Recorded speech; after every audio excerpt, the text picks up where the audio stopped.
How to buy CZ Musk Collab token. So this token came under the CZ Musk. Now before we start, this is not financial advice. I'm not professional or economic expert. So before investing in any project that you found on my channel, please do your own research. Now, as you can see, this token is available on the screener. It's created 2 hours ago and increased by 400% in the last 24 hours.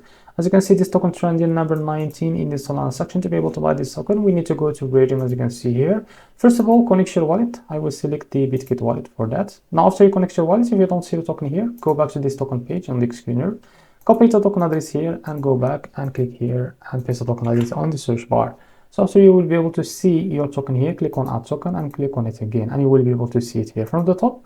Select the token that you want to buy with, for example, USDT, and here you can type how much you want to buy. And here you will be able to see how much you receive the token, as you can see. And after that, click on more info and read that information here and click on swap. So after that, a pop-up will be appear here from your wallet to complete the buy process. So this is how to buy CZ Musk token. If you found this very helpful, please like and subscribe. See you next video.